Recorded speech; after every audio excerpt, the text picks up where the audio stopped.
उच्च न्यायालयामध्ये गेली होती, त्यांच्या याचिका देखील सर्वोच्च न्यायालयाने फेटाळून लावलेले आहेत.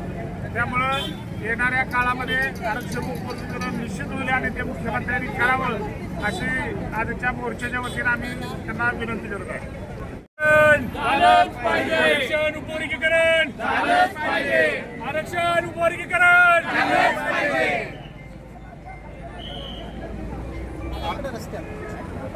सातारा या छत्रपती शिवाजी महाराजांच्या राजधानीमध्ये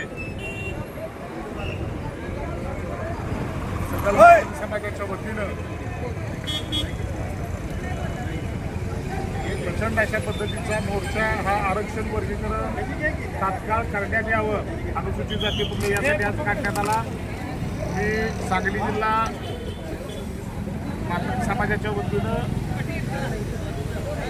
माझ्या फकीरा पॅथर समितीच्या वतीनं सर्व साताऱ्यातील व्यक्तीचं पहिल्यांदा धन्यवाद हे करतो.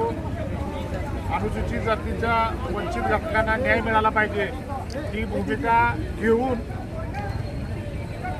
न्यायमूर्ती मदर समितीनं वर्गीकरणाच्या संदर्भातला जो अहवाल दिला होता त्या अहवालाची अंमलबजावणी तातडीने करावी अशा पद्धतीची मागणी घेऊन राज्यभरातील मातंग समाज हा मोर्चे काढतोय.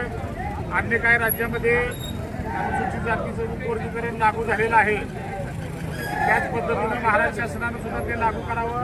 राज्याचे मुख्यमंत्री देवेंद्र फडणवीस साहेब, उपमुख्यमंत्री एकनाथजी शिंदे साहेब, त्याचबरोबर सुनेत्रा वहिनी पवार यांनी या पावसाळी अधिवेशनामध्ये आरक्षण वर्गीकरण या राज्यामध्ये लागू करण्याचा निर्णय घ्यावा या मागणीच्या अनुषंगाने खरं तर हे सगळे राज्यभरामध्ये मोर्चे निघत आहेत. परंतु मातंग समाज आज आपला हक्क मागायला लागला. अनुसूचित जातीचे बाकीचे घटक आज आपले अधिकार मागायला लागले. त्यामुळे त्यांना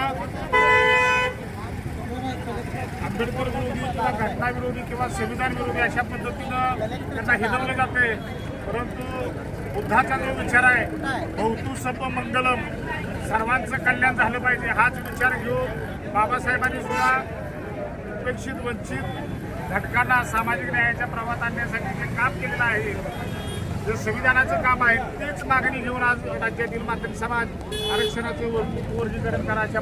काय सांगाल आज जो मातंग समाजाच्या उपवर्गीकरणासंदर्भात जो मोर्चा निघाला आहे, या मोर्चाला तुम्ही मार्गदर्शन काय कराल? महाराष्ट्रातील राज्य शासन किंवा सूचना काय कराल? सर्वप्रथम सर्वांना संविधानानं जे 13% आरक्षण अनुसूचित जातीला दिलेलं आहे, या अनुसूचित जातीमध्ये 59 जाती आहेत. ज्याप्रमाणे विजयंतीचं वर्गीकरण होऊन प्रत्येक समाजाला प्रत्येक जातीला स्वतंत्र असं हक्काचं आरक्षण मिळालेलं आहे, त्याच पद्धतीने अनुसूचित जातीमध्ये सुद्धा ज्या 59 जाती आहेत त्यांना त्यांच्या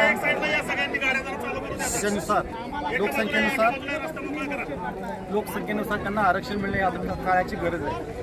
कारण एकाच वेळेस 59 जातीला न्याय मिळू शकत नाही. त्याच्यात जर अबकडं वर्गीकरण झालं तर प्रत्येक समाजाला प्रत्येक गटाला त्याच्यातनं योग्य प्रकारे आरक्षण मिळू शकेल आणि हा अत्यंत महत्त्वाचा या समाजाच्या विकासासाठी मुद्दा आहे. केंद्र सरकारमध्ये या संदर्भात काय आवाज उठवला जाईल का? कारण बऱ्याच जणांचं म्हणणं आहे की महाराष्ट्र राज्य सरकारला हा अधिकार नाही आहे, हा अधिकार संसदेला आहे. तर संसदेमध्ये तो आवाज उठवण्यासाठी आपल्या मातंग समाजाच्या बांधवाच्या माध्यमातून किंवा नेत्यांच्या माध्यमातून काय आवाज उठणार आहे का? सर्वप्रथम कुठलीही चळवळी ग्राउंड लेवलपासून चालू होते. त्यामुळं जिल्ह्यातनं जे राज्याचं शासन आहे त्यांच्यावर दबाव टाकणं आणि त्यांच्यामार्फत ती केंद्रापर्यंत ही परिस्थिती जाणून देणं आणि जे समिती स्थापन केलेली आहे त्यांचा लवकरात लवकर याचा अहवाल शासनाकडे सादर करणं ही आत्ताची गरज आहे. या आता मोर्चाच्या जे काही निवेदन देणार आहेत तर मागण्या काय काय आहेत? यात मागणी एकच आहे की सर्वप्रथम सुप्रीम कोर्टाच्या निर्णयानुसार अबकडं वर्गीकरण होणं गरजेचं आहे. ओके, धन्यवाद सर. उच्च न्यायालयानं जो आदेश दिलेला आहे अनुसूचित जाती वर्गीकरणासंदर्भात त्याची अंमलबजावणी व्हावी आणि लवकरात लवकर जो या महाराष्ट्रातला तळागाळातला वंचित दुर्लक्षित उपेक्षित आरक्षणापासून अधिकारापासून वंचित आहे अशा समाजाला न्याय मिळावा यासाठी जिल्ह्यातील समाज सर्व एकत्रित येऊन मोठ्या प्रमाणात आरक्षण उपवर्गीकरणाची मागणी केली आणि त्यासंबंधी कलेक्टर साहेबांना निवेदन दिलेलं आहे आणि या मागणीच्या पाठीशी राज्य सरकार आहे, केंद्र सरकार आहे. जे 2-3 आयोग नेमलं त्या आयोगांनी देखील आमच्या मागणीची पाठराखण केलेली आहे. देशाचं सर्वोच्च न्यायालय आमच्या मागणीच्या पाठीशी आहे आणि मुख्यमंत्र्यांना 8 दिवसापूर्वीच एक न्यूजला सांगितलेलं आहे की देशाच्या सर्वोच्च न्यायालयानं जो आदेश दिलेला आहे त्याच्या अनुषंगानं हा वर्गीकरणाचा विषय आम्ही मार्गी लावू. याच्या विरोधात जर कुणी जातीय तेढ निर्माण करण्याचा भावनिक जर प्रश्न उपस्थित केला तर त्यांच्यावर कायदेशीर कारवाई केल्या जाईल.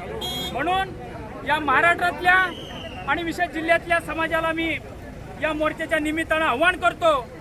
ही मागणी जी आहे आपल्या हक्काची आहे, न्यायाची आहे, अधिकाराची आहे आणि ही मागणी संविधानाला अधीन राहून फुले शाहू आंबेडकर साठे साळवे सर्व महापुरुषांच्या विचारानं आणि कुठल्याही जातीला, कुठल्याही धर्माला, कुठल्याही व्यक्तीच्या विरोधात नाही. आमच्या हक्काचं, आमच्या अधिकाराचं आम्हाला द्या. ही न्यायालय मार्गी आहे, सरळ मार्गी मागणी आहे. म्हणून ही मागणी लवकरात लवकर पूर्ण होणार आहे.